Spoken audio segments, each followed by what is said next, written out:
Welcome to the Whissel Way podcast. My name is Kyle Whissel, your host with Whissel Realty Group and eXp Realty in San Diego. And I'm Brian Kochi, Director of Media here at Whissel Realty Group. The goal of the show is to give you the tools, techniques, and tactics to go crush it in your business. The way that we like to do that is to answer the questions that you have for us. If you have a question you want to have answered on a future episode of the show, you can always go to thewhisselway.com. thewhisselway.com. Ask us questions on there. Subscribe to the podcast and YouTube channel. Join our Facebook group, referral network, and email newsletter. And find out about our Media Mayor Mastermind online course where you can learn everything you need to know to go out and crush it in video. That course is a compilation of everything Brian and I have learned over the last 7+ years of shooting videos together. Shot thousands of videos, millions of views, and we want to break it down for you and tell you exactly what you need to go do to go out and crush it yourself in video. If you enjoyed the show today, really appreciate it. If you're watching on YouTube, hit the thumbs up. Let them know that you are enjoying it. Also, if you want more of our content, hit that subscribe button and the little notification bell. And if you are listening on a podcast platform, if you could hook us up with a review on there, that goes a really long way to help support the show. With that said, it's Facebook is Dead Day, Brian. Facebook is down. I'm dating today's episode by doing that, but it's okay because it's kind of a big deal, right? It's a very big deal. So obviously, if you're listening, well, who knows how long it's going to be down? But day one of it being down is October 4th. I think my wife killed Facebook just so she didn't have to get the messages on her birthday on Facebook. I think that's what it is. I think my wife killed Facebook. So now if you're hearing this, let her know happy birthday. Yeah, tell her happy belated birthday. And we would normally be going live in Facebook right now, but we can't. Yeah. So crazy. So what I want to talk today is so much more productive today. Yes and no, because Are you less productive because you keep checking it? Well, I'm less productive because I want to chat with Tom or with Chad or with Shasta or with you and have a conversation about something I'm working on. But since we use Workplace by Facebook, it's down. I can't announce our new Media Day wait list. I can't do a lot of stuff on my to-do list that I'm doing before I'm going to Tom Ferry. So well, you could use what's going to end up being my widget of the week to yeah, I know. We'll get there. Okay. So today I want to talk about, and this is kind of, we can kind of segue into it, is automations and how they can help simplify our lives, our business, and really grow our business. And why I think that kind of segues into from Facebook is down is we're getting some notifications that some of our Zaps aren't working when trying to integrate with Facebook. So, which makes sense. So Kyle, talk a little bit about automations. Yeah, so I'm a huge fan of automating anything that I possibly can in my life, in my business, just all the way around. I mean, there's so many things that we do that are so redundant and make no sense for us to do over and over and over again because it's 2021. We're heading into 2022. Like, there's technology that can do a lot of this stuff for us. So I think that it's crazy to do, for a lot of people to do the things that they do. And maybe here in the next 15-20 minutes as we talk about this, we can learn a little bit more about some of these options to where I think a lot of people are going to be very interested in putting some automations into their business. And the best example I can give is now we're deep into this, very, very deep into this. But with the primary platform we use for automations, in any given week, we have 10,000 tasks that are being automated. 10,000 in a week tasks in a single week. Think about what would it cost us if we were manually doing those 10,000 tasks? I mean, that's probably more than a single employee. That's multiple employees that it would take to do these 10,000 things. That's 40,000+ things a month that are being done automatically by leveraging technology. And what I love about automations is, one, it makes things simpler. So obviously there's the setup time of the automation and testing and making sure that works. But yes, it makes it simpler, which will save you time. But I think what I really love about automations is it makes sure things get done every single time. So we build out our automations for literally as much as we can in our media team. Every time someone books a video to film, we know exactly the tasks we're going to do. We know exactly where to distribute. They always get the emails, where to be, what to do. They always get the email that it's done. It's very easy to inspect and say, rather than say, hey, Tom, did you send that email to Mike?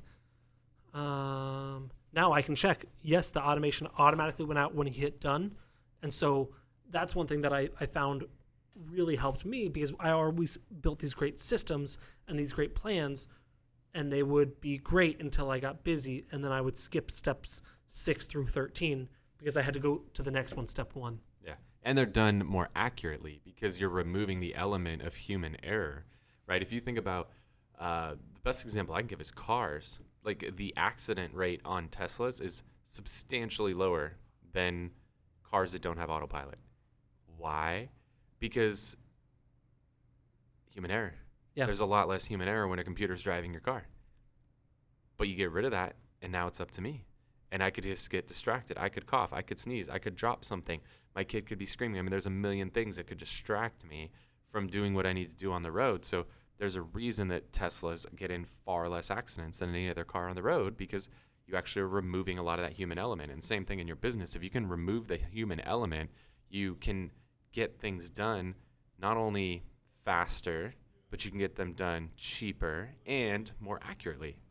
Now, before we dive into some of our automations and some of our systems that we use, I want to kind of bring up the elephant in the room, and there are downsides to automations. Obviously, we just talked about some of the upsides. We can get so much more done. We can get it done quickly. What would you say are some of the downsides, Kyle, of automations? Shit breaks. Yep. So downsides are, one, there's a setup time. Yes. So you have to take a step back to take 2 steps forward. And some people don't like taking steps backward. And that's fine. But that's how you build a business, is you got to be willing to go back to go forward. And so that's a big part of it. Some people just don't want to take the time to actually slow down and set some things up that'll actually make their life substantially easier for years and years to come. So that's a downside to it. Another downside. Yeah, and there is a learning curve. That's where I was going to go. The next thing is, it does take some tech savviness. This is not, like, if you struggle to log into your Gmail to check your email, like, these automated programs are probably going to be difficult for you. So you do need a decent, level of tech savviness in order to set these things up. So, but that being said, you need to know how to code. You don't need to know any coding languages. It's more the logic based behind it, and I think one of the biggest tools you need is creative problem solving. In order to get it from going here to here, sometimes there's not a clear path, so you have to really kind of, which is fun. It's the puzzle in it. It's the problem to solve, to really find that path to go from A to Z. Sometimes it's a simple one step, and sometimes you have to add a few in there. But I don't think there's been very many things that we do in our business that we haven't found ways to automate. Right, even if it's just parts of a process. Correct. You can't necessarily automate all of it, but we want to automate everything we can that is redundant or low dollar per hour activities. Like, those are the things that we want to find ways to automate. And even if it takes us an entire day to build out a single automation, if that automation can save us, 10 minutes a day, well, 10 minutes a day times 365 days a year times 10 years, it's going to save us tens of thousands of dollars over the next 10 years, even though we wasted, which is what people might say, an entire day building one of these things. But in reality, we actually invested one day of time to save ourselves, hundreds of hours of time in the long run. Yep. There you go. Cool. All right, those are the downsides. All right, so I was going to say, other downsides is you are, like, a great example is, 2 of the systems that we use to connect to each other. One of those systems had 50 plus automations built off of a single system. Well, the way that system either gave out information or took in information changed. Well, now all 50 plus of those automations had to be redone.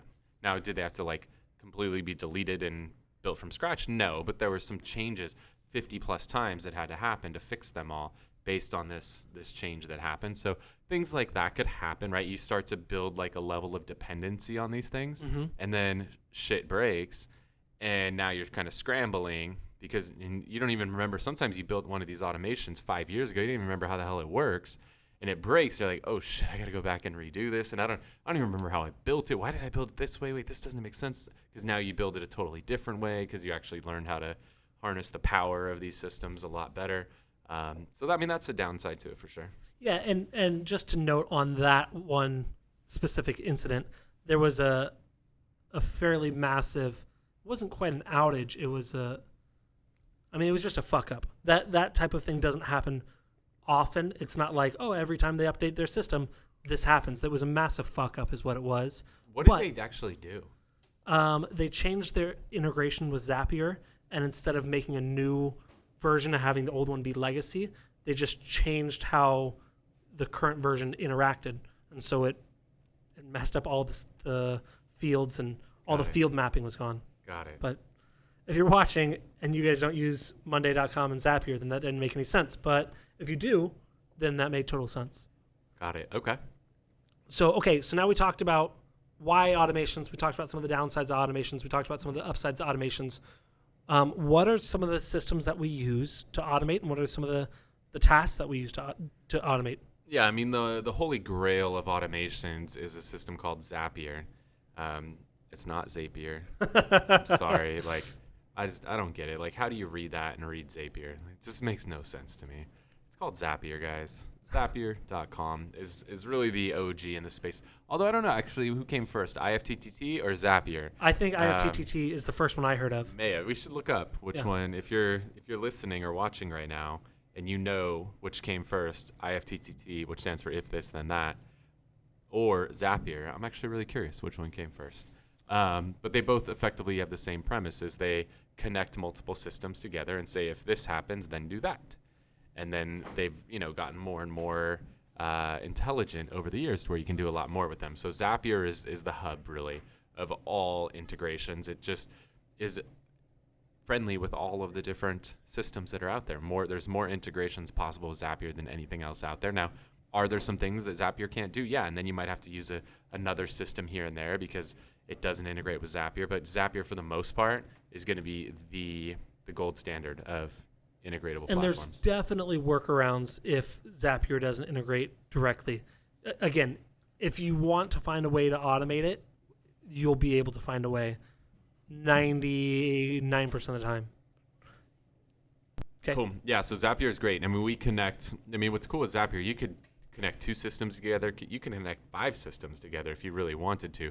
But just to give you an example of a basic zap that happens, you could just say, if you could literally pull off the weather, for example, like if weather is below 80 degrees today, send me an email and remind me to bring a jacket. Like, you could literally do that, right? You could say, like, if weather.com says weather's below this temperature, then send a Gmail message that says this. Like, that's what's possible. That's like a very simple version of an if this then that type thing inside of Zapier. But then you can go more complex where you could say, if a email comes in that has this subject line, then automatically push it to this email address or automatically put it into this system. Like, we use Follow Up Boss, which is very integratable as well. So we could take data from all kinds of other emails and systems that come out. And so all these leads that come in from a variety of sources, we can now take those emails that come in, and then you can do what's called parsing or scraping information out of that email and then pushing it. So we pull out of the email, push it into Follow Up Boss. So a lead that comes from Zillow, we can automatically have that lead go from Zillow into the system. A lead that comes from Estately, a lead that comes from HomeLight, a lead that comes from all these different systems, we can parse or scrape info out of the email, push it into Follow Up Boss. Then we could have an automation built inside of Follow Up Boss that automatically triggers a specific plan to happen. So there's a lot of cool stuff that we can do with it. So, I mean, when I'm hearing this and putting my agent hat on, things that I hear automatically that would be helpful is, say, if someone registers for your open house, then you can automatically put them into Zapier, zap a bomb thank you email that you've already recorded, put them into your CRM, assign them an action plan, so that way you're following up with them. You're doing all of this work with literally just upfront work and never having to do anything on the back end. So you put them in an automation or in a I think they call it an action plan that automatically sends them emails once a month and a text message right away. And you can do all these things automatically, which is super helpful. I mean, if you're listening to this and if you've ever had a lead at your open house that you haven't followed up with well, and they ended up buying with someone else, this is one automation that can severely improve your chances of that not happening again. 100%, dude. Yeah, it's really amazing what you can do. The sky's the limit on this stuff. I mean, when I first started with Zapier, it was just a very simple, if this happens in system A, then do that in system B. Like, that's the basic premise, is just connecting two systems together. And if an action happens in one system, then take that action in the other system. That's the basic premise. But you could get, we do things with forms where you could have people fill out a form, and then you could say, if they answer this question with this word, then do that. And if they answer with this word, then do that. And if they answer with this word, then do that. You could have all kinds of things. Just think of these trees of if this, then that statements. So it's really, really powerful, the things that you can do. And the biggest thing is just, having systems talk to each other and automatically share information back and forth between systems. Like, it's really limitless. So Zapier is a great way to connect multiple systems. I want to talk about, before we go, I don't want to get into everything, but the other system that we were talking about that's super powerful and does a great job with automations within its system. This is great because that way you don't have to pay for Zapier and every other system. We use Monday.com. Talk about that a little bit. Yeah, Monday.com, what I love with that, first and foremost, it's like three systems in one. The best way I could relate it is it's like Google Sheets, but way prettier. Yep. And then it's like Trello, but more flexible. Yep. And then it's like Zapier without having to pay for Zapier because it has a lot of its own automations and integrations built into it. So I don't even have to use, because that's one of the things with Zapier is it's its own independent system. So I have to leave whatever system I'm in, go to Zapier until, let's say I'm in system A and I want to connect it to system B. I can't just automatically connect A and B. I've got to bring C in, which is Zapier, to connect A and B together. So I'm triangulating off of Zapier to get where I need to go. The beauty of Monday is I eliminate C and I can go straight A to B. Yeah, and one of the things I love about Monday is this is what we use for our department for our doing done boards. I can see exactly what Tom's doing, exactly what Chad's doing, what the due dates are.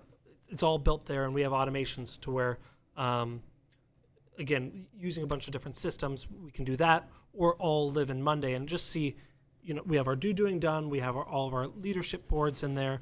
We were doing transaction coordinating and listing management in there, but we found with the volume that we do here, it wasn't the best system. But I literally just built a board for, I built a board for everything, but I just built a board for our wait list for something. They fill out a form and it goes into a sheet, and all I have to do is when a new seat becomes available, I just click on everyone on the wait list, change one status, and it sends them all out an email right away. So I built that now. As soon as that comes available, it'll take me 27 seconds to tell everyone on the wait list, hey, a slot's opened up, go for it. So Love that. cool. Where do you want to go from there? So those are the big ones. Yeah, let's talk about Follow Boss. Yeah, so Follow Boss, we've used a variety of different CRMs over the years. We've used some of the really nice all-in-one systems, which are great, and they're great because they are all in one. The problem is that they do not often integrate very nicely with other systems because they want to be an all-in-one. Their goal is for you to not have to go use other systems. They want to be the all-in-one, everything in one single place, and now you don't need Zapier and all these things. But when you get to a certain level in your business or a certain degree of sophistication, you actually want to be able to connect all these different systems together. You want more than just what the all-in-one solution provides. And so we have found that Follow Up Boss is the most friendly when it comes to integrations, both integrating where you can pull information out of Follow Up Boss, but also push information into it. A lot of the other CRMs are very friendly when it comes to pushing information in, but they're not friendly when it comes to pulling information out. And so we found Follow Up Boss is very, very good for both pushing and pulling, which is really important. So now you end up with what is referred to as two-way communication, or there's a technical term called API. And basically API just means we play nice. But Follow Up Boss has the most open API, both inbound and outbound, which is very important. And then they even have some more deep integrations to where these other third-party systems plug directly inside of it, where they actually kind of open the doors and rent out space in their house to put a call action in, to put in AM cards in, to put an open to close, where they're inside of the follow-up boss system. So now they're not even two separate systems where you're having to log out of one and into the other. They're fully, deeply integrated into a single system, which is really cool. Well, you hit on two of the other ones that I wanted to talk about, OTC and call action. Well, I was trying because of time, so yeah, I know. got you. And then kind of the last one I want to talk about. So, yeah, follow-up boss obviously is fantastic.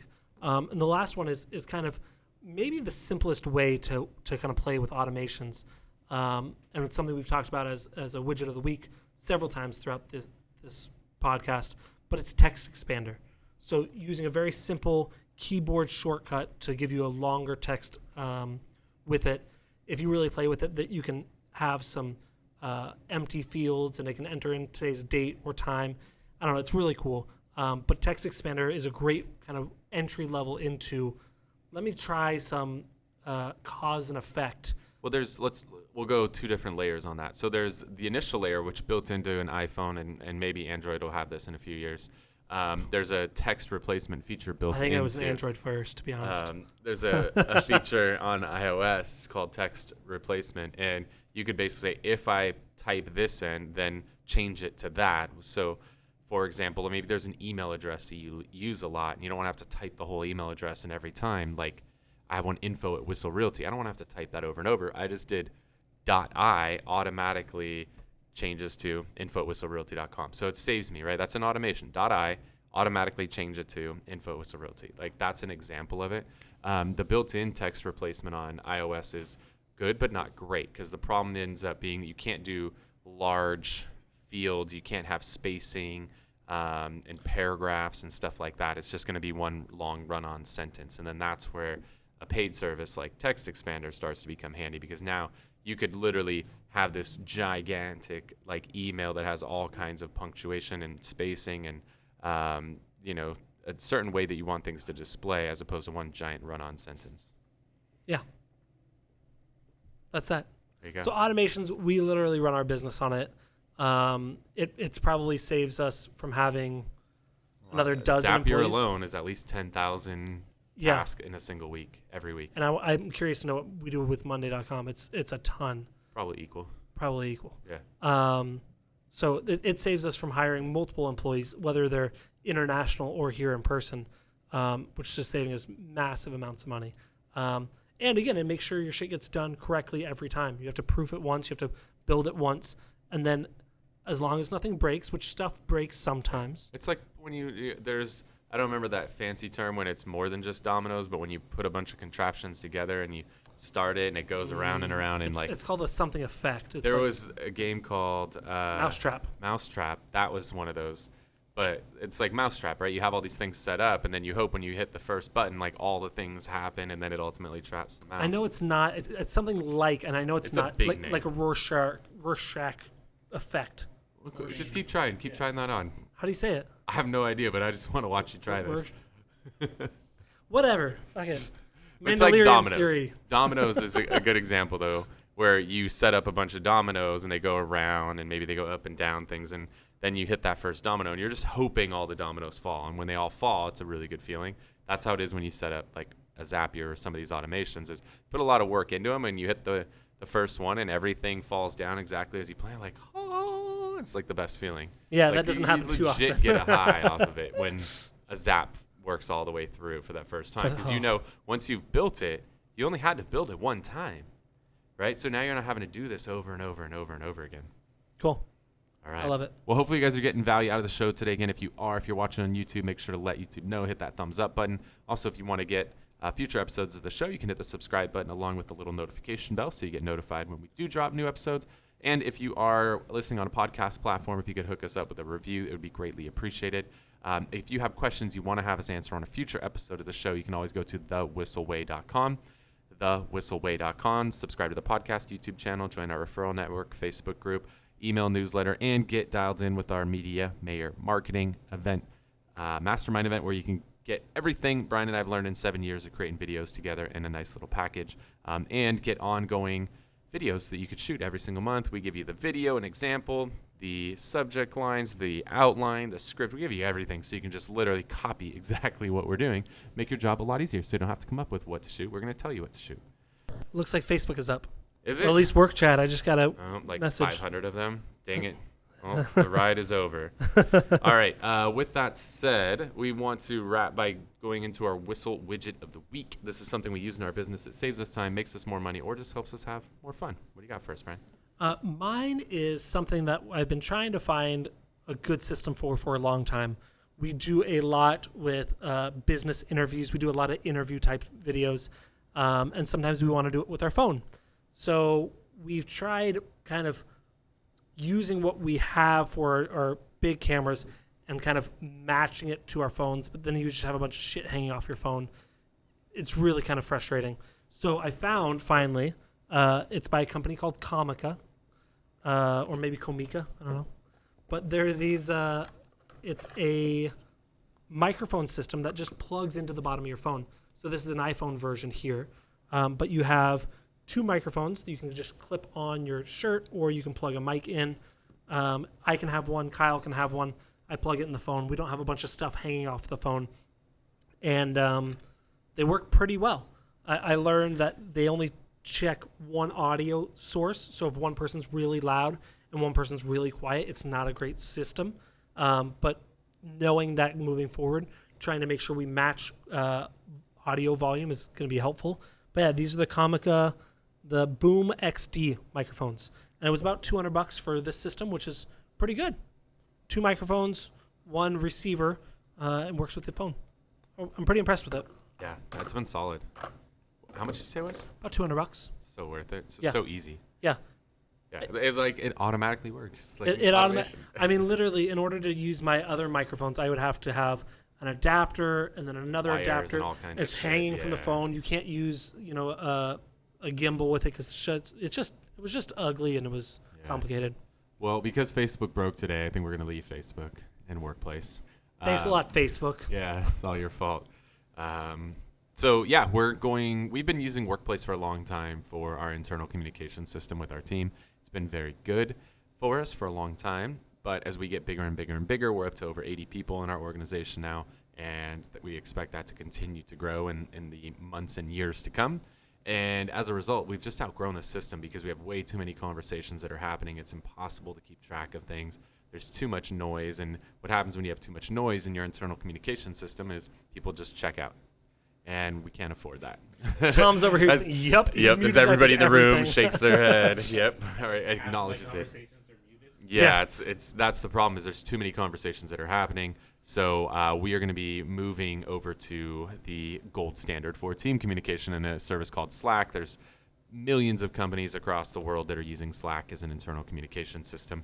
And one of the reasons is it keeps conversations a lot cleaner by using threads, which is kind of like if you scroll through your normal Facebook feed, those are threads, right? Like somebody posts something, you'll see it, but you don't have to get notified every time somebody replies to it unless you want to. So if you engage in that conversation, you can get notified of a reply, or you could just hit the button. You don't have to type in following or dot or parked or all the other dumb shit you guys all do. You actually Kyle just hit hates the that. little 3 dots in the corner, and you could say, turn on notifications. And now you're going to get notified when people respond. Slack has that same effective thing where now as we're chatting, if somebody says, happy birthday, Brian, our current solution, I'm going to get like 20 more people that are going to say happy birthday, Brian. I get notified 20 freaking times over a happy birthday message. It's super annoying. Where with Slack, it threads that conversation. It puts it off to the side. So if I want to be notified of the 20 other people that say it, great. And if not, I'm not a part of that conversation. Out of sight, out of mind. So it allows me to stay more focused. That's half the battle. And then the other half is that it integrates with everything. So now we could automatically do automations? Yeah. So now we could say, if our team fills out a new escrow form in Woofu forms, then take this information from the form, push it into Slack, and tell the team, congratulations, Brian just put a new deal under contract. And then people can respond in a threaded conversation and give him props. And if I want to be a part of that thread, I can. And if I don't, then I don't have to see all the You responses. probably would, though. I don't know. We'll see. We'll see. I mean, we're closing a lot of deals. You know what I'm saying? I mean, if I got an We're escrow, closing you probably should. We're closing like 2 deals a day. I don't know if I want to be notified of all of those. But yeah, so Slack is my widget of the week this week. And yeah, our company's moving over to Slack. Cool. which I've resisted for a long time, but I think we're at the size now where it makes sense. We don't have a choice. Because I'm going to shoot myself if we stay on workplace. And hey, it broke today, so it's just not reliable. So peace out. Cool. Well, hopefully you guys got a lot of value out of the show today. I want to thank you so much for tuning into this episode of the Whissel Way podcast. See you next week. Wait. Before you leave, I want to share some more tips and tricks that we're using in our business to take it to that next level. Just click right here. And don't forget to subscribe. Click right here.